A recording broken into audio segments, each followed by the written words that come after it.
Punjabi radio ਜੋ ਵੈਸੇ ਸੁਣ ਰਹੇ ਸਾਰੇ ਸਰੋਤਿਆਂ ਨੂੰ ਬਲਵਿੰਦਰ ਕੌਰ ਵੱਲੋਂ ਪਿਆਰ ਭਰੀ ਸਤਿ ਸ਼੍ਰੀ ਅਕਾਲ। ਪ੍ਰੋਗਰਾਮ ਖਬਰ ਤੇ ਨਜ਼ਰ ਵਿੱਚ ਹੋਣਗੇ ਸਾਡੇ ਨਾਲ ਬਲਤੇਜ ਪੰਨੂ ਜੀ ਦੱਸਣਗੇ ਭਾਰਤ ਵਿੱਚ ਪੰਜਾਬ ਦੇ ਵਿੱਚ ਕੀ ਕੁਛ ਵਾਪਰਿਆ।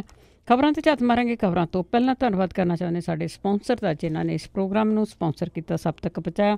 Gurdeep Singh Birdi Clovis, Satnam Singh Shergill Selma, Khalsa insurance agency ਸੈਨੋ ਜੀ, Bahadur Singh Gill Fowler, Sukhwinder Singh, Jasvir Kaur Fremont, Gurdawar Singh, Manjit Kaur Yuba City, Chicago pizza with twist ਜਿਨ੍ਹਾਂ ਤੋਂ ਹਰ ਇੱਕ ਤਰ੍ਹਾਂ ਦਾ ਪੀਜ਼ਾ ਆਰਡਰ ਕਰ ਸਕਦੇ ਹੋ। ਪੀਜ਼ਾ ਆਰਡਰ ਕਰਨ ਲਈ ਵਿਜ਼ਿਟ ਕਰ ਸਕਦੇ ਹੋ www.chicagopizza.twist.com। 15% ਆਫ ਲੈਣ ਲਈ ਕੋਡ ਵਰਤ ਸਕਦੇ ਹੋ 1313। ਬਹੁਤ ਬਹੁਤ ਧੰਨਵਾਦ ਕਰਦੇ ਹਾਂ ਜੀ। ਪ੍ਰੋਗਰਾਮ ਨੂੰ ਸਪਾਂਸਰ ਕੀਤਾ, ਸਭ ਤੱਕ ਪਹੁੰਚਾਇਆ। ਸਾਡੇ ਨਾਲ ਜੁੜ ਚੁੱਕੇ ਨੇ ਬਲਤੇਜ ਪੰਨੂ ਜੀ। ਸਤਿ ਸ਼੍ਰੀ ਅਕਾਲ, ਸਵਾਗਤ ਜੀ। ਸਤਿ ਸ਼੍ਰੀ ਅਕਾਲ ਜੀ, ਧੰਨਵਾਦ ਜੀ, ਬਹੁਤ ਮਿਹਰਬਾਨੀ। ਹਾਂ ਤੇ ਜੀ, ਸਭ ਤੋਂ ਪਹਿਲਾਂ ਪੰਨੂ ਜੀ ਗੱਲ ਕਰਦੇ ਹਾਂ ਜਿਹੜਾ ਅੱਤਵਾਦੀ ਹਮਲਾ ਹੋਇਆ ਆ, ਬਹੁਤ ਸਾਰੇ ਲੋਕਾਂ ਦੇ ਮਾਰਨ ਦੀ ਖਬਰ ਆ, ਪਰ ਹੋਰ ਇਹਦੀ ਗਿਣਤੀ ਵੱਧਦੀ ਜਾਂਦੀ ਆ। ਬਿਲਕੁਲ ਜੀ, ਇਹ ਬਹੁਤ ਵੱਡਾ ਹਮਲਾ ਜਿਹੜਾ ਜੀ ਅੱਤਵਾਦੀਆਂ ਦੇ ਵੱਲੋਂ ਕੀਤਾ ਗਿਆ ਔਰ ਇਹਨੂੰ ਇਹ ਸਮਝਿਆ ਜਾ ਰਿਹਾ ਕਿ ਪਾਕਿਸਤਾਨ ਤੇ ਅਫਗਾਨਿਸਤਾਨ ਦੇ ਵਿੱਚ ਇਹ ਹਮਲੇ ਕੀਤੇ ਜਾਂਦੇ ਆ। ਜਿਸ ਤਰੀਕੇ ਦੇ ਨਾਲ ਉਸ ਤਰੀਕੇ ਦੇ ਨਾਲ ਇਹ ਵੱਡਾ ਹਮਲਾ ਜਿਹੜਾ ਜੀ ਉਹ ਕੀਤਾ ਗਿਆ ਔਰ ਵਿਸਫੋਟ ਜਿਹੜਾ ਸੀਗਾ ਇੰਨਾ ਜ਼ਿਆਦਾ ਸੀਗਾ ਕਿ ਉਹਨੇ ਜਿਹੜੀ ਬੱਸ ਸੀ ਇੱਕ, ਉਹ ਕੰਪਲੀਟ ਕਬਾੜ ਦੇ ਵਿੱਚ ਜਿਹੜਾ ਜੀ ਉਹ ਤਬਦੀਲ ਕਰ ਦਿੱਤੀ। ਇਸ ਬੱਸ ਦੇ ਵਿੱਚ 42 ਜਿਹੜੇ ਉਹ ਨੌਜਵਾਨ ਸੀਗੇ, ਉਹਨਾਂ ਵਿੱਚੋਂ ਇੱਕ ਵੀ ਜਿਹੜਾ ਉਹ ਬਚ ਨਹੀਂ ਸਕਿਆ। ਟੋਟਲ 44 ਜਿਹੜੇ ਜਵਾਨ ਨੇ ਉਹਨਾਂ ਦੇ ਮਾਰੇ ਜਾਣ ਦੀ ਜਿਹੜੀ ਵੀ ਉਹ ਖਬਰ ਹੈ। ਕੁਛ ਸੁਰੱਖਿਆ ਦੇ ਉੱਤੇ ਜਿਹੜੇ ਜੀ ਉਹ ਵੀ ਕਿੰਤੂ ਪਰੰਤੂ ਜਿਹੜੇ ਵੱਡੇ ਪੱਧਰ ਦੇ ਉੱਤੇ ਇਸ ਵੇਲੇ ਹੋ ਰਹੇ ਆ। ਹਾਲਾਂਕਿ ਇਹਦੀ ਜਾਂਚ ਜਿਹੜੀ ਜੀ ਉਹ ਵੱਖ-ਵੱਖ ਏਜੰਸੀਆਂ ਕਰ ਰਹੀਆਂ ਨੇ। ਕਾਫਲੇ ਦੇ ਵਿੱਚ 1000 ਜਵਾਨ ਹੀ ਰਹਿੰਦੇ ਸੀਗੇ, ਫਿਰ 2547 ਦਾ ਲੰਬਾ ਚੌੜਾ ਕਾਫਲਾ ਕਿਉਂ ਭੇਜਿਆ ਗਿਆ, ਇਹ ਬਹੁਤ ਵੱਡਾ ਸਵਾਲ ਜਿਹੜਾ ਜੀ ਉੱਠ ਰਿਹਾ। ਸਭ ਤੋਂ ਸੁਰੱਖਿਆ ਵਾਲੇ ਹਾਈਵੇ ਦੇ ਉੱਤੇ 200 ਕਿਲੋ ਵਿਸਫੋਟ ਦੇ ਨਾਲ ਭਰੀ ਹੋਈ ਗੱਡੀ ਕਿਵੇਂ ਆ ਗਈ, ਇਹ ਸਵਾਲ ਵੀ ਵੱਡਾ ਉੱਠ ਰਿਹਾ। ਹਾਈਵੇ ਦੇ ਉੱਤੇ ਕਿਸੇ ਬੈਰੀਅਰ ਦੇ ਉੱਤੇ ਚੈਕਿੰਗ ਕਿਉਂ ਨਹੀਂ ਹੋਈ ਔਰ ਉੱਥੇ ਇਹ ਕਿਵੇਂ ਜਿਹੜਾ ਜੀ ਉਹ ਲੁੱਕ ਕੇ ਬੈਠੇ ਰਹੇ ਅੱਤਵਾਦੀ ਜਿਹੜੇ ਸੀਗੇ। 2500 ਜਵਾਨ ਜਿਹੜਾ ਜੀ 78 ਗੱਡੀਆਂ ਦੇ ਕਾਫਲੇ ਦੇ ਵਿੱਚ ਸੀਗੇ ਔਰ ਕਈ ਛੁੱਟੀ ਲੈ ਕੇ ਸ੍ਰੀਨਗਰ ਜਿਹੜਾ ਜੀ ਉਹ ਜਾ ਰਹੇ ਸੀਗੇ। ਕਸ਼ਮੀਰ ਦੇ ਵਿੱਚ 14 ਸਾਲ ਤੋਂ ਬਾਅਦ ਕਾਰ ਬੰਬ ਦਾ ਇਸਤੇਮਾਲ ਜਿਹੜਾ ਜੀ ਉਹ ਕੀਤਾ ਗਿਆ। 10 ਸਾਲਾਂ ਤੋਂ ਬਾਅਦ IED ਅਟੈਕ ਜਿਹੜਾ ਜੀ ਇਹ ਦੱਸਿਆ ਗਿਆ। ਇਹਦੇ ਉੱਤੇ ਸਿਆਸਤ ਜਿਹੜੀ ਹੈ ਜੀ ਉਹ ਸਿਆਸੀ ਲੋਕਾਂ ਦੇ ਬਿਆਨ ਜਿਹੜੇ ਆ ਉਹ ਧੜਾ ਧੜ ਆ ਰਹੇ ਆ। ਜਿਹੜੇ ਇੱਥੋਂ ਦੇ ਚੈਨਲ ਨੇ ਜਿਸ ਕਿਸਮ ਦੀ ਭੜਕਾਹਟ ਜਿਹੜੀ ਹੈ ਜੀ ਉਹ ਪੈਦਾ ਕਰ ਰਹੇ ਆ, ਜਿਵੇਂ ਉਹਨਾਂ ਨੂੰ ਇੱਕ ਬਹੁਤ ਵੱਡਾ ਇਸ਼ੂ ਜਿਹੜਾ ਉਹ ਲੱਭ ਗਿਆ ਹੋਵੇ। ਜਿਹੜੀਆਂ ਡੈਡ ਬੋਡੀਜ਼ ਨੇ ਉਹਨਾਂ ਦੇ ਲੋਥਾਂ ਦੇ ਜਿਹੜੇ ਜੀ ਉਹ ਟੁਕੜੇ ਵਿਖਾਏ ਜਾ ਰਹੇ ਨੇ, ਜਿਹੜੇ ਕਿ ਐਥਿਕਸ ਜਿਹੜੇ ਹੁੰਦੇ ਨੇ ਕੁਛ ਮੀਡੀਆ ਦੇ, ਉਹਨਾਂ ਤੋਂ ਜਿਹੜਾ ਜੀ ਉਹ ਬਿਲਕੁਲ ਹਟ ਕੇ ਜਿਹੜਾ ਜੀ ਇਹ ਇੱਕ ਦੂਜੇ ਤੋਂ ਮੂਹਰੇ ਹੋੜ ਲੱਗੀ ਹੋਈ ਆ। ਇਹ ਸਾਰਾ ਕੁਛ ਜਿਹੜਾ ਜੀ ਉਹ ਚੀਥੜੇ ਜਿਹੜੇ ਨੇ ਉਹ ਵਿਖਾਉਣ ਦੀ ਉਸ ਲੈਵਲ ਤੱਕ ਜਿਹੜਾ ਜੀ ਉਹ ਚਲੇ ਜਾਣਾ। ਇਹ ਸਵਾਲ ਜਿਹੜੇ ਮੀਡੀਆ ਦੇ ਉੱਤੇ ਵੀ ਉਹ ਹੋਣੇ ਚਾਹੀਦੇ ਆ। ਪੰਜਾਬ ਦੇ ਵੀ ਇਹਦੇ ਵਿੱਚ 2 ਜਵਾਨ ਜਿਹੜੇ ਜੀ ਉਹ ਮਾਰੇ ਗਏ। ਜੈਮਲ ਸਿੰਘ ਧਰਮਕੋਟ ਦਾ ਸੀਗਾ ਮੋਗੇ ਨੇੜੇ ਦਾ ਔਰ ਸੁਖਜਿੰਦਰ ਸਿੰਘ ਪੱਟੀ ਤਰਨਤਾਰਨ ਨੇੜੇ ਦਾ ਸੀਗਾ, ਜਦੋਂ ਕਿ ਹਿਮਾਚਲ ਪ੍ਰਦੇਸ਼ ਦਾ ਤਿਲਕਰਾਜ ਜਿਹੜਾ ਜੀ ਉਹ ਜਵਾਲੀ ਕਾਂਗੜਾ ਦਾ ਰਹਿਣ ਵਾਲਾ ਸੀਗਾ।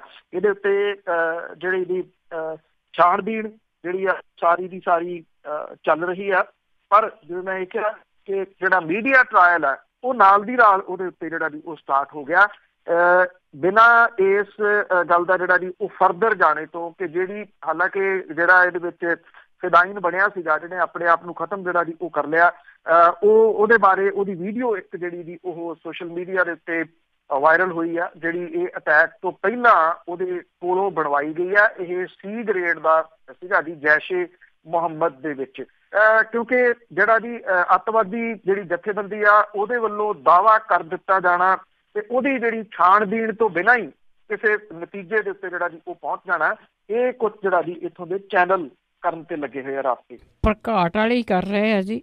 ਬਾਕੀ ਦੇਖੋ ਅੱਗੇ ਕੀ ਕਰ ਹੁੰਦਾ। ਅੱਗੇ ਗੱਲ ਕਰਦੇ ਜੀ NK ਸ਼ਰਮਾ ਤੇ ਕੁਲਦੀਪ ਨਾਗਰਾ ਦੀ, ਇਹਨਾਂ ਦੀਆਂ ਜਾਇਦਾਦਾਂ ਦੀ ਛਾਣਬੀਣ ਹੋਵੇਗੀ। ਬਿਲਕੁਲ ਜੀ, ਐਕਚੁਅਲੀ ਕੱਲ ਬੜਾ ਅਜੀਬੋ ਗਰੀਬ ਜਿਹਾ ਜਿਹੜਾ ਮਾਹੌਲ ਸੀਗਾ ਨਾ ਉਹ ਬਣਿਆ ਰਿਹਾ ਵਿਧਾਨ ਸਭਾ ਦੇ ਵਿੱਚ। ਮੇਰੇ ਇੱਕ ਕਲੋਜ਼ ਮਿੱਤਰ ਨੇ ਉਹ ਕਵਰ ਕਰ ਰਹੇ ਸੀਗੇ ਵਿਧਾਨ ਸਭਾ ਦੇ ਅੰਦਰ, ਤੇ ਦੱਸ ਰਹੇ ਸੀਗੇ ਕਿ ਅੰਦਰ ਜਦੋਂ ਗੱਲ ਚੱਲੀ ਜਿਹੜੇ ਵਹਿਮਾਂ ਭਰਮਾਂ ਦੇ ਉੱਤੇ ਇਹ ਪਹਿਲੀ ਵਾਰੀ ਹੋਇਆ ਕਿ ਵਹਿਮਾਂ ਭਰਮਾਂ ਦੀ ਗੱਲ ਜਿਹੜੀ ਚੱਲੀ ਤੇ ਇੱਕ ਦੂਜੇ ਨੂੰ ਮਿਹਣੇ ਦਿੰਦੇ ਰਹੇ ਕਿ ਤੂੰ ਬਹਿ ਜਾ, ਤੇਰੀ ਜਿਹੜੀ ਘਰ ਵਾਲੀ ਆ ਉਹ ਬਾਬਿਆਂ ਕੋਲ ਜਾਂਦੀ ਆ। ਇਹੋ ਜਿਹੀਆਂ ਗੱਲਾਂ ਜਿਹੜੀਆਂ ਵਿਧਾਨ ਸਭਾ ਦੇ ਵਿੱਚ ਸੀ। ਜਦੋਂ ਇਹ ਗੱਲ ਚੱਲ ਰਹੀ ਸੀ ਤੇ ਜਿਹੜੇ ਬਹੁਤੇ ਵਿਧਾਨਕਾਰ ਆ ਉਹ ਆਪਣੇ ਉਂਗਲਾਂ ਦੇ ਵਿੱਚ ਪਾਏ ਮੋਟੇ ਮੋਟੇ ਜਿਹੜੇ ਮੂੰਗੇ ਆ ਉਹਨਾਂ ਨੂੰ ਥੱਲੇ ਕਰ ਰਹੇ ਸੀ। ਇਹ ਹਾਲਾਤ ਨੇ ਜੀ ਰੀਪ੍ਰਜੈਂਟ ਜਿਹੜਾ ਵੀ ਉਹ ਕਰਨ ਵਾਲਿਆਂ ਦੇ। ਇਹ ਜਿਹੜਾ ਜਾਇਦਾਦ ਵਾਲਾ ਮਾਮਲਾ, ਇੱਥੇ ਤਾਂ ਪੰਜਾਬੀ ਦੀ ਕਹਾਵਤ ਜਿਹੜੀ ਹੈ ਨਾ ਜੀ ਉਹ ਚੰਗੀ ਢੁੱਕਦੀ ਆ ਤੇ ਆਪੇ ਫਾਥੜੀਏ ਇਹਨੂੰ ਕੌਣ ਛਡਾਵੇ।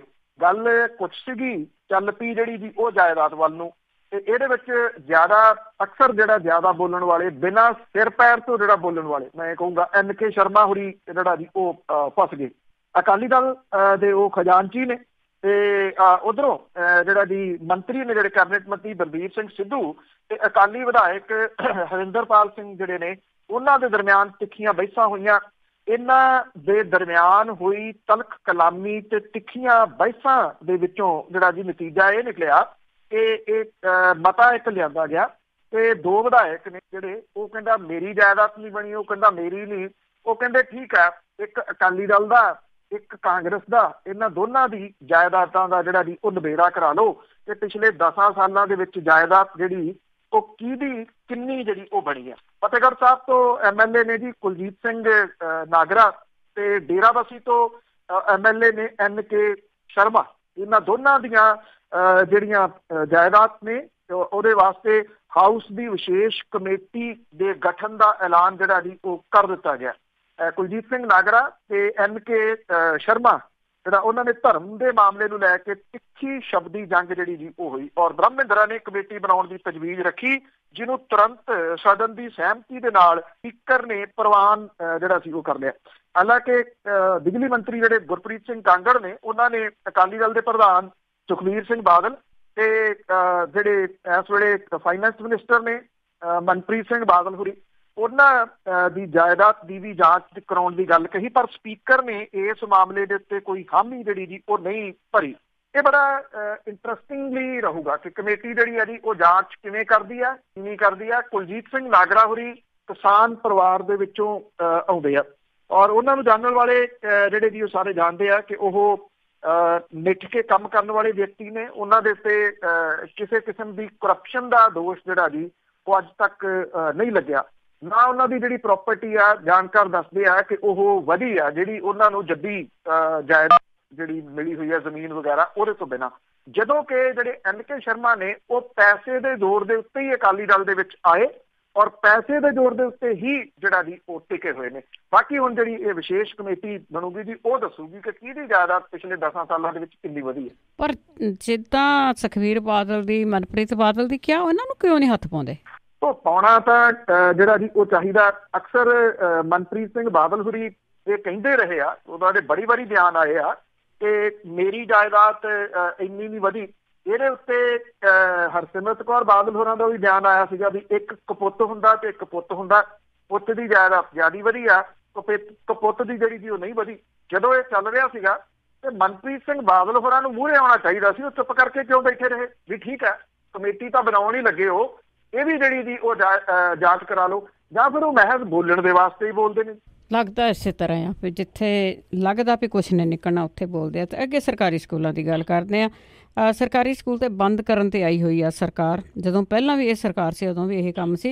ਇਹਨਾਂ ਦੇ ਜਿਹੜੇ ਬਿਜਲੀ ਦੇ ਬਿੱਲ ਆ ਉਹ ਪੈਸੇ ਦੇਣ ਦੇ ਲਈ ਸਰਕਾਰ ਕੋਲ ਪੈਸੇ ਹੀ ਨਹੀਂ। ਇਹ ਮਾਮਲਾ ਵਿਧਾਨ ਸਭਾ ਦੇ ਵਿੱਚ ਜਿਹੜਾ ਜੀ ਆਮ ਆਦਮੀ ਪਾਰਟੀ ਦੇ ਵੱਲੋਂ ਉਠਾਇਆ ਗਿਆ, ਅਮਨ ਅਰੋੜਾ ਨੇ ਜਿਹੜਾ ਸੀਗਾ ਜੀ ਉਠਾਇਆ ਔਰ ਜਿਹੜੇ ਅੰਕੜੇ ਸਾਹਮਣੇ ਆਏ ਬੜੇ ਉਹ ਹੈਰਾਨੀ ਜਨਕ ਨੇ ਜੀ।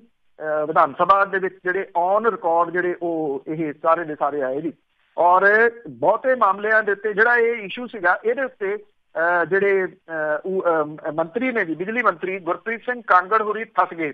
ਉਹ ਜਵਾਬ ਵੀ ਜਿਹੜਾ ਜੀ ਉਹ ਪ੍ਰੋਪਰ ਦੇ ਸਕੇ ਔਰ ਗੁਰਪ੍ਰੀਤ ਸਿੰਘ ਕਾਂਗੜ ਹੋਰੀ ਜਿਹੜੇ ਸੀ ਉਹਨਾਂ ਨੇ ਇਹ ਕਹਿ ਕੇ ਸਾਰਿਆਂ ਨੂੰ ਹੈਰਾਨ ਕਰ ਦਿੱਤਾ ਕਿ ਪੰਜਾਬ ਦੇ 4130 ਪ੍ਰਾਇਮਰੀ, ਮਿਡਲ ਤੇ ਸੀਨੀਅਰ ਸੈਕੰਡਰੀ ਸਕੂਲਾਂ ਦੇ ਵੱਲ ਬਿਜਲੀ ਦੇ ਬਿੱਲਾਂ ਦੀਆਂ 703 ਲੱਖ ਰੁਪਏ ਦੀਆਂ ਅਦਾਇਗੀਆਂ ਬਕਾਇਆ ਨੇ। ਉਹਨਾਂ ਨੇ ਇਹ ਕਿਹਾ ਜੀ ਕਿ ਵਿਭਾਗ ਨੇ ਬਿੱਲ ਨਾ ਭਰਨ ਕਰਕੇ 14 ਸਰਕਾਰੀ ਸਕੂਲਾਂ ਦੇ ਕਨੈਕਸ਼ਨ ਜਿਹੜੇ ਆ ਜੀ ਉਹ ਕੱਟੇ ਆ। ਬਿਜਲੀ ਮੰਤਰੀ ਨੇ ਕਿਹਾ ਕਿ ਸੂਬੇ ਦੇ ਸਾਰੇ ਸਰਕਾਰੀ ਸਕੂਲਾਂ ਦੇ ਵਿੱਚ ਲੱਗੇ ਬਿਜਲੀ ਮੀਟਰਾਂ ਦੇ ਅਨੁਸਾਰ ਸਾਲਾਨਾ 1685 ਕਰੋੜ ਰੁਪਏ ਦਾ ਬਿੱਲ ਬਣਦਾ ਕਿ ਸਰਕਾਰੀ ਸਕੂਲਾਂ ਨੂੰ ਮੁਫਤ ਬਿਜਲੀ ਦੇਣ ਦੀ ਕੋਈ ਤਜਵੀਜ਼ ਨਹੀਂ ਹੈ ਜੀ। ਇਹ ਆਪਣੇ ਆਪ ਦੇ ਵਿੱਚ ਹੈਰਾਨ ਕਰਨ ਵਾਲੀ ਗੱਲ ਸੀਗੀ। ਅਮਨ ਅਰੋੜਾ ਨੇ ਇਹ ਗੱਲ ਕਹੀ ਕਿ ਜਿਹੜੀ ਸਰਕਾਰ ਦੇ ਕੋਲੇ ਸਕੂਲਾਂ ਦੇ ਵਿੱਚ ਲਾਟੂ ਜਗਾਉਣ ਲਈ ਬਜਟ ਨਹੀਂ ਆ, ਉਹਦੇ ਤੋਂ ਸਿੱਖਿਆ ਦੀ ਆਸ ਕਿਵੇਂ ਰੱਖੀ ਜਾ ਸਕਦੀ ਹੈ ਜੀ।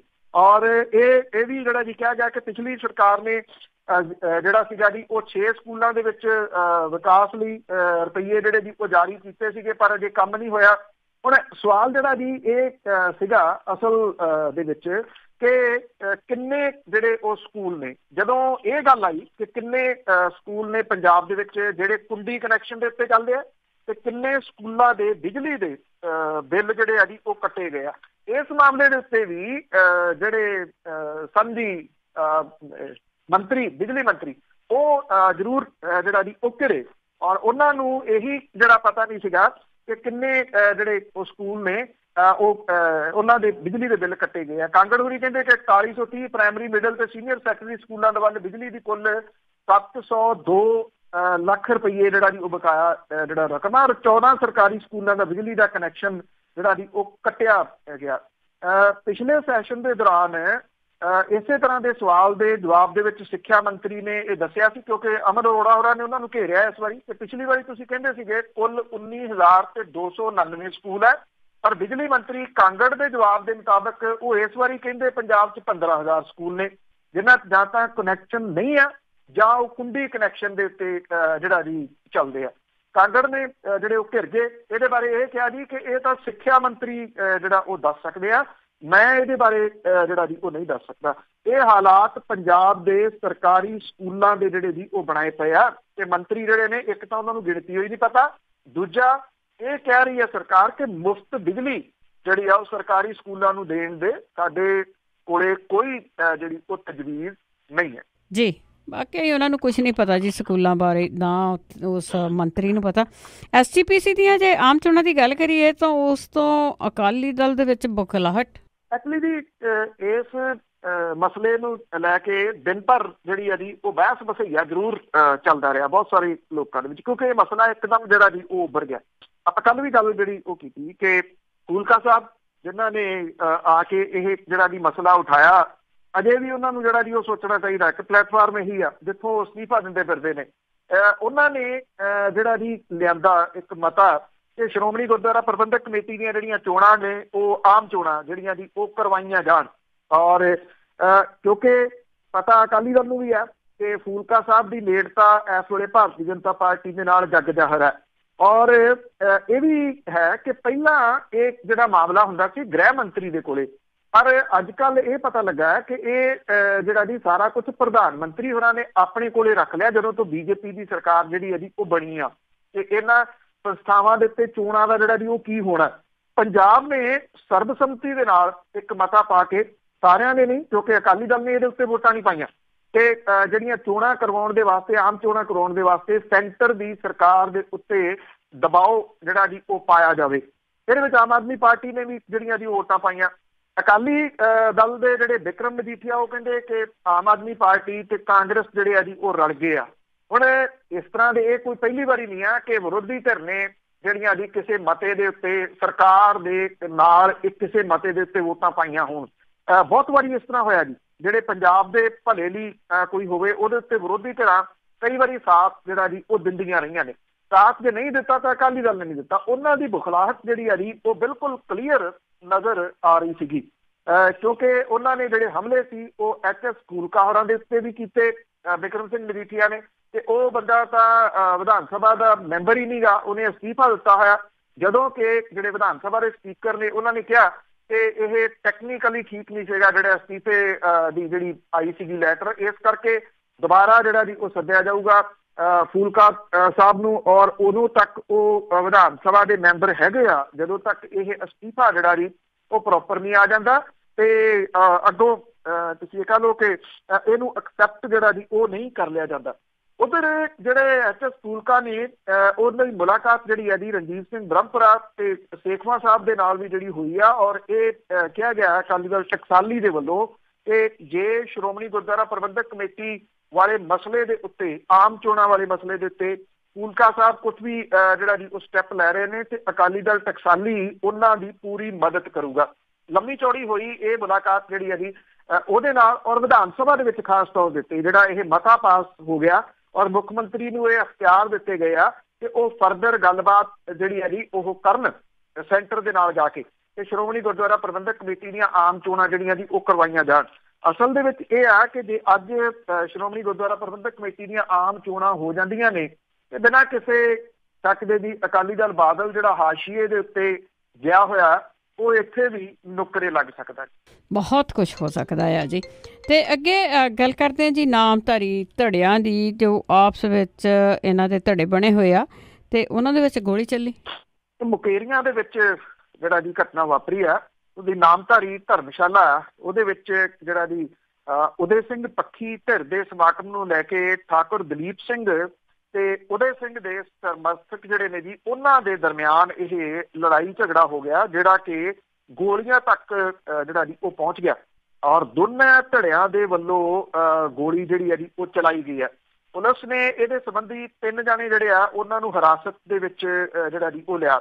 ਨਾਮਧਾਰੀ ਸੰਪਰਦਾ ਜਿਹੜੀ ਭੈਣੀ ਸਾਹਿਬ ਆ ਉਹਦੇ ਤੋਂ ਉਦੇ ਸਿੰਘ ਹੋਰਾਂ ਦੇ ਸਮਰਥਕਾਂ ਦੇ ਵੱਲੋਂ 16 ਫਰਵਰੀ ਨੂੰ ਮੁਕੇਰੀਆਂ ਦੀ ਖਿੱਚੀਆਂ ਰੋਡ ਦੇ ਉੱਤੇ ਪੈਂਦੀ ਜਿਹੜੀ ਦੋਹਾਂ ਧਿਰਾਂ ਦੀ ਸਾਂਝੀ ਨਾਮਧਾਰੀ ਧਰਮਸ਼ਾਲਾ ਉਹਦੇ ਵਿੱਚ ਕੋਈ ਸਮਾਗਮ ਕਰਵਾਇਆ ਜਾਣਾ ਸੀਗਾ। ਇਹਦੇ ਸੰਬੰਧੀ ਜਿਹੜਾ ਠਾਕੁਰ ਦਲੀਪ ਸਿੰਘ ਪੱਖੀ ਧਿਰ ਆ ਉਹਦੇ ਆਗੂ ਨੇ ਪੁਲਿਸ ਦੇ ਕੋਲੇ ਸ਼ਿਕਾਇਤ ਕੀਤੀ ਸੀ ਕਿ ਵਿਰੋਧੀ ਧਿਰ ਸਮਾਗਮ ਦੀ ਆੜ ਦੇ ਵਿੱਚ ਧਰਮਸ਼ਾਲਾ ਤੇ ਕਬਜ਼ਾ ਕਰਨਾ ਚਾਹੁੰਦੀ ਹੈ ਔਰ ਇਸ ਮਾਮਲੇ ਨੂੰ ਲੈ ਕੇ ਦੋਵਾਂ ਧਿਰਾਂ ਨੂੰ ਥਾਣੇ ਬੁਲਾਇਆ ਗਿਆ ਸੀਗਾ।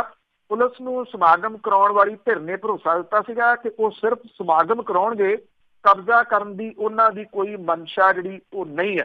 ਸ਼ਾਮ ਦੇ ਸਮੇਂ ਜਦੋਂ ਉਦੇ ਸਿੰਘ ਦੇ ਸਮਰਥਕ ਜਿਹੜੇ ਸਮਾਗਮ ਦੀ ਤਿਆਰੀ ਸੰਬੰਧੀ ਜਿਹੜਾ ਜੀ ਉਹ ਧਰਮਸ਼ਾਲਾ ਵੱਲ ਗਏ ਤਾਂ ਪਹਿਲਾਂ ਤੋਂ ਜਿਹੜੀ ਦੂਜੀ ਧਿਰ ਸੀਗੀ ਉਹ ਅੰਦਰ ਸੀ ਔਰ ਉਹਨਾਂ ਨੇ ਹਵਾਈ ਫਾਇਰ ਜਿਹੜੇ ਜੀ ਉਹ ਕਰਨੇ ਸ਼ੁਰੂ ਕਰਤੇ ਤੇ ਅੰਦਰੋਂ ਇੱਟਾਂ ਵੱਟੇ ਵੀ ਜਿਹੜੇ ਜੀ ਉਹ ਚੱਲੇ।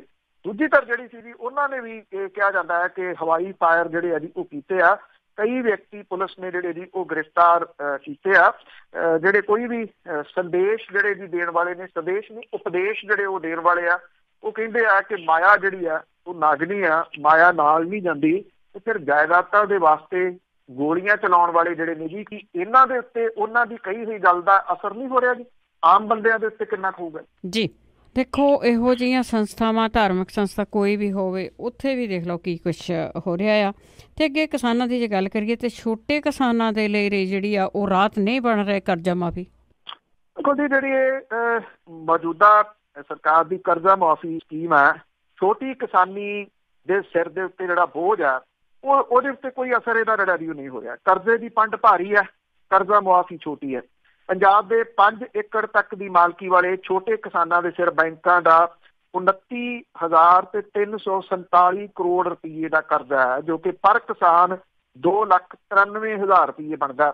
ਪੰਜਾਬ ਦੇ ਕੁੱਲ 15,47,000 ਕਿਸਾਨਾਂ ਦੇ ਸਿਰ 20 ਲੱਖ ਦਾ ਜਿਹੜਾ ਜੀ ਉਹ 72,000 ਜਿਹੜਾ ਜੀ ਕਰੋੜ ਦਾ ਇਹ ਕਰਜ਼ਾ ਜਿਹੜਾ ਉਹ ਬੈਂਕਾਂ ਦਾ ਖੇਤੀ ਕਰਜ਼ਾ ਹੈ ਔਰ ਇਹਦੇ ਵਿੱਚ 9,98,326 ਛੋਟੇ ਕਿਸਾਨ ਨੇ ਜਿਹੜੇ 5 ਏਕੜ ਦੀ ਜ਼ਮੀਨ ਦੇ ਮਾਲਕੀ ਵਾਲੇ ਆ। 5 ਏਕੜ ਤੋਂ ਉੱਪਰ ਵਾਲੇ 5,48,000 ਕਿਸਾਨਾਂ ਦੇ ਉੱਤੇ 42,673 ਕਰੋੜ ਰੁਪਏ ਦਾ ਕਰਜ਼ਾ। ਰਿਜ਼ਰਵ ਬੈਂਕ ਆਫ ਇੰਡੀਆ ਦੇ ਜਿਹੜੇ ਡਿਟੇਲ ਆ ਉਹਦੇ ਅਨੁਸਾਰ 31 ਮਾਰਚ 18 ਤੱਕ ਪੰਜਾਬ ਦੇ ਕੁੱਲ 15,47,000 ਕਿਸਾਨਾਂ ਦੇ ਸਿਰ ਪ੍ਰਤੀ ਕਿਸਾਨ ਜਿਹੜਾ ਜੀ 4,65,000 ਰੁਪਏ ਦਾ ਕਰਜ਼ਾ। ਮੌਜੂਦਾ ਸਰਕਾਰ ਦੇ ਵੱਲੋਂ ਪੜਾਅਵਾਰ ਛੋਟੀ ਕਿਸਾਨੀ ਦੀ ਕਰਜ਼ਾ ਮੁਆਫੀ ਕੀਤੀ ਜਾ ਰਹੀ ਹੈ। ਕਿਸਾਨਾਂ ਦੇ ਸਿਰ ਵੱਡਾ ਬੋਝ ਸ਼ਾਹੂਕਾਰਾਂ ਦੇ ਕਰਜ਼ੇ ਦਾ, ਆੜ੍ਹਤੀਆਂ ਦਾ। ਪੰਜਾਬ ਦੀ ਛੋਟੀ ਕਿਸਾਨੀ ਦੇ ਸਿਰ 3 ਵਰ੍ਹਿਆਂ ਦੇ ਦੌਰਾਨ 3,362 ਕਰੋੜ ਦਾ ਕਰਜ਼ਾ ਇਕੱਲੇ ਬੈਂਕਾਂ ਦਾ ਵਧਿਆ ਔਰ ਮਾਰਚ 16 ਦੇ ਵਿੱਚ ਪੰਜਾਬ ਦੇ ਕੁੱਲ 13,14,000 ਕਿਸਾਨਾਂ ਦੇ ਸਿਰ ਬੈਂਕਾਂ ਦਾ 70,140 ਕਰੋੜ ਰੁਪਇਆ ਖੇਤੀ ਦਾ ਜਿਹੜਾ ਜੀ ਉਹ ਕਰਜ਼ਾ ਸੀਗਾ। ਮਾਰਚ 16 ਦੇ ਵਿੱਚ 5 ਏਕੜ ਦੀ ਮਾਲਕੀ ਵਾਲੇ 9,09,000 ਕਿਸਾਨਾਂ ਤੇ 25,985 ਕਰੋੜ ਰੁਪਏ ਦਾ ਖੇਤੀ ਕਰਜ਼ਾ ਬੈਂਕਾਂ ਦਾ ਸੀਗਾ, ਜਿਹੜਾ ਹੁਣ ਵੱਧ ਕੇ 29,347 ਕਰੋੜ ਰੁਪਏ ਹੋ ਗਿਆ ਔਰ 5 ਏਕੜ ਤੋਂ ਉੱਪਰ ਦੀ ਮਾਲਕੀ ਵਾਲੇ ਕਿਸਾਨਾਂ ਦਾ ਇਹਨਾਂ 3 ਸਾਲਾਂ ਦੇ ਵਿੱਚ ਖੇਤੀ ਦਾ ਕਰਜ਼ਾ 1,482 ਕਰੋੜ ਰੁਪਏ ਵਧਿਆ।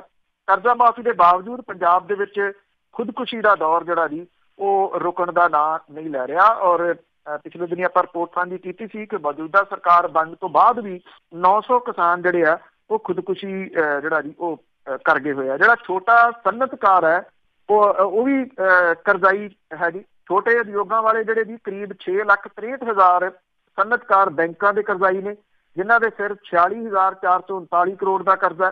ਮਤਲਬ ਕਿ ਪ੍ਰਤੀ ਜਿਹੜਾ ਸਨਅਤਕਾਰ ਹੈ ਉਹਦੇ ਉੱਤੇ 7 ਲੱਖ ਰੁਪਏ ਦਾ ਕਰਜ਼ਾ। ਔਰ 3 ਸਾਲ ਪਹਿਲਾਂ ਇਹਨਾਂ ਛੋਟੇ ਸਨਅਤਕਾਰਾਂ ਦੇ ਸਿਰ 39,814 ਕਰੋੜ ਰੁਪਏ ਦਾ ਕਰਜ਼ਾ ਸੀਗਾ, ਜਿਹਦੇ ਵਿੱਚ ਇਹਨਾਂ ਵਰ੍ਹਿਆਂ ਦੇ ਦੌਰਾਨ 598 ਕਰੋੜ ਰੁਪਏ ਦਾ ਜਿਹੜਾ ਉਹ ਵਾਧਾ ਹੋਇਆ।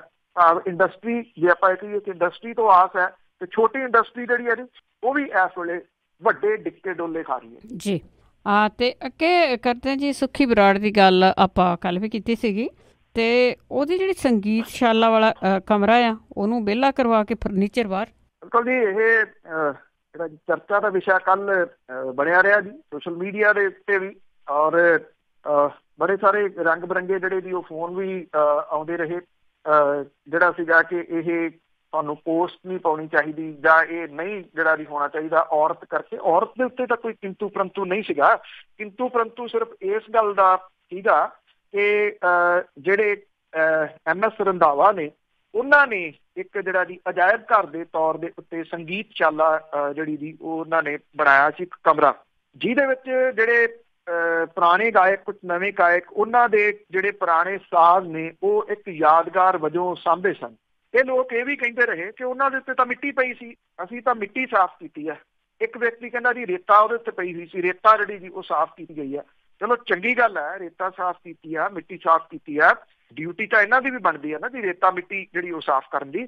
ਪਰ ਰੇਤਾ ਮਿੱਟੀ ਸਾਫ਼ ਕਰਕੇ ਉੱਥੇ ਆਪਣਾ ਘਰ ਉਸਾਰ ਲੈਣਾ, ਇਹ ਤਾਂ ਕਿਸੇ ਤਰੀਕੇ ਨਾਲ ਜਾਇਜ਼ ਨਹੀਂ ਨਾ ਕਿਹਾ ਜਾ ਸਕਦਾ ਸੀਗਾ। ਉਹਨੂੰ ਤੁਸੀਂ ਇਹਨੂੰ ਜ਼ਿਆਦਾ ਫਰਦਰ ਵਧਾਓ ਉਸ ਸੰਗੀਤਸ਼ਾਲਾ ਨੂੰ। ਕਹਿੰਦੇ ਉੱਥੇ ਜ਼ਿਆਦਾ ਸਾਜ਼ ਨਹੀਂ, ਜੇ ਨਹੀਂ ਆ ਸਕੇ ਤੇ ਰੰਧਾਵਾ ਸਾਹਿਬ ਵਰਗੇ ਵਿਅਕਤੀ ਜਿਹੜੇ ਪੰਜਾਬੀ ਬੋਲੀ ਦੇ ਸ਼ਦਾਈ ਸਨ ਜੀ, ਜੇ ਉਹ ਇਹ ਸ਼ੁਰੂਆਤ ਕਰ ਸਕਦੇ ਸੀ ਤਾਂ ਅੱਗੋਂ ਕਿਹਨੇ ਸੰਭਾਲਣਾ ਸੀਗਾ ਉਸ ਸੰਗੀਤਸ਼ਾਲਾ ਨੂੰ। ਉਹਨੂੰ ਤਾਂ ਇਹ ਮਿਟਾਉਣ ਦੇ ਵਾਸਤੇ ਜਿਹੜਾ ਜੀ ਉਹ ਤੁਰ ਪਏ। ਪਰ ਜਿਹੜਾ ਸੀਗਾ ਜੀ ਜਦੋਂ ਇਹ ਚਰਚਾ ਜ਼ਿਆਦਾ ਹੋ ਗਿਆ ਤੇ ਸੁੱਖੀ ਬਰਾੜ ਹੋਰਾਂ ਨੇ ਜਿਹੜਾ ਇਹ ਸੰਗੀਤਸ਼ਾਲਾ ਦੇ ਉੱਤੇ ਕਿਸਮ ਦੇ ਨਾਲ ਉਹ ਹਟਾ ਕੇ ਉੱਥੇ ਕਬਜ਼ਾ ਹੀ ਕਰ ਲਿਆ ਸੀਗਾ, ਉਹਨਾਂ ਤੋਂ ਉਹ ਕਮਰਾ ਖਾਲੀ ਕਰਵਾ ਲਿਆ ਗਿਆ। ਉੱਥੇ ਮੁੜ ਕੇ ਜਿਹੜੇ ਇਹ ਸਾਜ਼ ਸੀਗੇ ਉਹ ਰੱਖ ਦਿੱਤੇ ਗਏ। ਬਿਨਾਂ ਪਰਮਿਸ਼ਨ ਤੋਂ 70,000 ਰੁਪਏ ਦਾ ਫਰਨੀਚਰ ਜਿਹੜਾ ਜੀ ਉਹ ਲੈ ਲਿਆ ਗਿਆ ਸੀਗਾ, ਜਿਹੜੇ ਇੱਥੇ ਡਾਹਤਾ ਸੀਗਾ ਉਹ ਵੀ ਕੱਢ ਕੇ ਜਿਹੜਾ ਜੀ ਉਹ ਵਿਹੜੇ ਦੇ ਵਿੱਚ ਰਖਵਾ ਦਿੱਤਾ ਗਿਆ। ਜਿਹੜੇ ਪੰਜਾਬ ਆਰਟ ਕੌਂਸਲ ਦੇ ਚੇਅਰਮੈਨ ਨੇ ਸੁਰਜੀਤ ਪਾਤਰ ਹੋਰੀ, ਉਹ ਕਹਿੰਦੇ ਕਿ ਕਮਰਾ ਅਲਾਟ ਕਰਨ ਦਾ ਮਾਮਲਾ ਜਨਰਲ ਬਾਡੀ ਦੇ ਵਿੱਚ ਵਿਚਾਰਿਆ ਜਾਂਦਾ, ਪਰ ਸੁੱਖੀ ਬਰਾੜ ਨੇ ਇਸ ਕਮਰੇ 'ਚ ਬੈਠਣ ਤੋਂ ਪਹਿਲਾਂ ਕੋਈ ਪ੍ਰਵਾਨਗੀ ਨਹੀਂ ਲਈ। ਔਰ ਉਹਨਾਂ ਨੇ ਕਿਹਾ ਕਿ ਸੇਵਾਦਾਰਾਂ ਤੋਂ ਉਹਨਾਂ ਨੂੰ ਪਤਾ ਲੱਗਾ ਕਿ ਸੰਗੀਤਸ਼ਾਲਾ ਨੂੰ ਆਪਣੇ ਦਫ਼ਤਰ ਦੇ ਵਜੋਂ ਜਿਹੜਾ ਜੀ ਉਹ ਵਰਤ ਰਹੀ ਹੈ।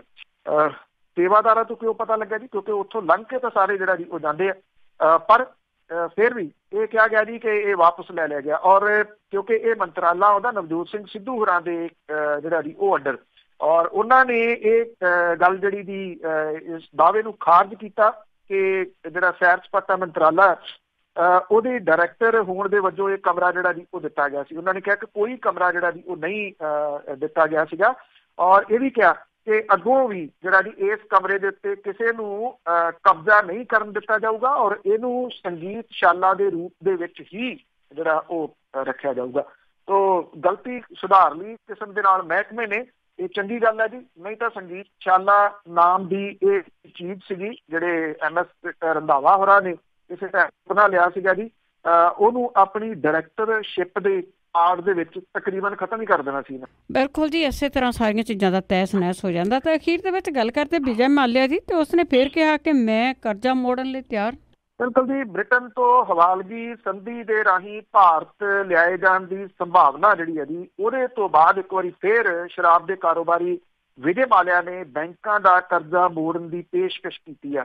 ਮਾਲਿਆ ਨੇ ਪ੍ਰਧਾਨ ਮੰਤਰੀ ਨੂੰ ਅਪੀਲ ਕੀਤੀ ਆ ਕਿ ਉਹ ਬੈਂਕਾਂ ਨੂੰ ਇਹ ਪੈਸਾ ਵਾਪਸ ਲੈਣ ਦਾ ਨਿਰਦੇਸ਼ ਦੇਣ। ਵਿਜੇ ਮਾਲਿਆ ਨੇ ਟਵੀਟ ਕਰਕੇ ਪੇਸ਼ਕਸ਼ ਕੀਤੀ ਆ। ਮਾਲਿਆ ਨੇ ਟਵੀਟ ਉਸ ਟਾਈਮ ਕੀਤਾ ਜਦੋਂ ਮੋਦੀ ਸਰਕਾਰ ਨੇ ਇਸ ਕਾਰੋਬਾਰੀ ਦੀ ਹਵਾਲਗੀ ਕਰਵਾ ਕੇ ਬ੍ਰਿਟਨ ਤੋਂ ਭਾਰਤ ਲਿਆਉਣ ਦੀ ਦਿਸ਼ਾ ਦੇ ਵਿੱਚ ਯਤਨ ਜਿਹੜੇ ਆ ਜੀ ਉਹ ਤੇਜ਼ ਕੀਤੇ ਆ। ਉਧਰ ਮਾਲਿਆ ਨੇ ਬ੍ਰਿਟਨ ਦੀ ਇੱਕ ਅਦਾਲਤ ਦੇ ਵਿੱਚ ਹਵਾਲਗੀ ਦੇ ਖਿਲਾਫ ਅਰਜ਼ੀ ਦਿੱਤੀ ਆ। ਇਹਦੇ ਤੋਂ ਇਲਾਵਾ ਸਰਕਾਰ ਤੇ ਬੈਂਕਾਂ ਨੇ ਇਸ ਕਾਰੋਬਾਰੀ ਦੇ ਖਿਲਾਫ ਕਾਰਵਾਈ ਜਿਹੜੀ ਉਹ ਤੇਜ਼ ਕੀਤੀ ਆ।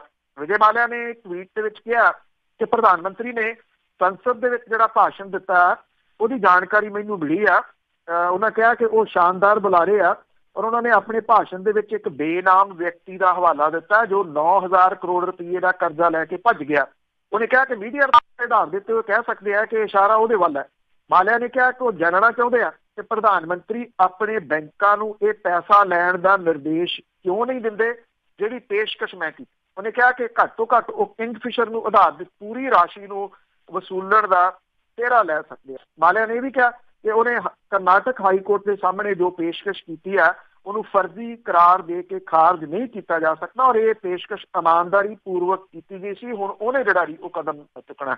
ਇਹਦੇ ਦੌਰਾਨ ਇਹ ਵੀ ਕਿਹਾ ਜਾ ਰਿਹਾ ਜੀ ਕਿ ਬੈਂਕ ਫਿਲਹਾਲ ਮਾਲਿਆ ਦਾ ਆਫਰ ਸਵੀਕਾਰ ਕਰਨ ਦੇ ਮੂਡ ਦੇ ਵਿੱਚ ਨਹੀਂ ਮੰਨਿਆ ਜਾ ਰਿਹਾ ਕਿ ਬੈਂਕ ਇਸ ਮਾਮਲੇ ਦੇ ਵਿੱਚ ਕਿਸੇ ਤਰ੍ਹਾਂ ਦੀ ਸੌਦੇਬਾਜ਼ੀ ਜਿਹੜੀ ਉਹ ਨਹੀਂ ਕਰਨੀ ਚਾਹੁੰਦੇ। ਦਸੰਬਰ 18 ਦੇ ਵਿੱਚ ਵੀ ਮਾਲਿਆ ਨੇ 100% ਕਰਜ਼ਾ ਮੋੜਨ ਦੀ ਜਿਹੜੀ ਉਹ ਪੇਸ਼ਕਸ਼ ਕੀਤੀ ਸੀਗੀ ਔਰ ਮਾਲਿਆ ਨੇ ਇਹ ਪੇਸ਼ਕਸ਼ ਅਗਸਟਾ ਵੈਸਟਲੈਂਡ ਹੈਲੀਕਾਪਟਰ ਖਰੀਦ ਘੁਟਾਲੇ ਦੇ ਮੁੱਖ ਦੋਸ਼ੀ ਤੇ ਬ੍ਰਿਟਿਸ਼ ਨਾਗਰਿਕ ਕ੍ਰਿਸਟੀਅਨ ਮਿਸ਼ੇਲ ਨੂੰ ਭਾਰਤ ਲਿਆਉਣ ਤੋਂ ਬਾਅਦ ਜਿਹੜੀ ਉਹ ਦਿੱਤੀ। ਅਜੇ ਇਹਦੇ ਉੱਤੇ ਕੋਈ ਪ੍ਰਤੀਕਰਮ ਜਿਹੜਾ ਉਹ ਸਰਕਾਰ ਦਾ ਨਹੀਂ ਹੈ ਕਿ ਉਹ ਇਹ ਕਰਜ਼ਾ ਲਊਗੀ ਜਾਂ ਨਹੀਂ। ਜੀ ਬਹੁਤ ਬਹੁਤ ਧੰਨਵਾਦ ਬਲਤੇਜ ਪੰਨੂ ਜੀ। ਮਿਹਰਬਾਨੀ ਜੀ, ਧੰਨਵਾਦ ਜੀ, ਸਤਿ ਸ਼੍ਰੀ ਅਕਾਲ ਜੀ। ਤੇ ਸਰੋਤੇ ਸਨ ਬਲਤੇਜ ਪੰਨੂ ਜੀ ਸਾਡੇ ਨਾਲ ਜੁੜਦੇ ਨੇ ਕਰਦੇ ਨੇ ਖਬਰਾਂ। ਇਸੇ ਦੇ ਨਾਲ ਸਾਡਾ ਅੱਜ ਦਾ ਬੁਲਟਨ ਇੱਥੇ ਸਮਾਪਤ। ਬਲਵਿੰਦਰ ਕੌਰ ਵੱਲੋਂ ਆਪ ਸਭ ਨੂੰ ਵੀ ਸਤਿ ਸ਼੍ਰੀ ਅਕਾਲ।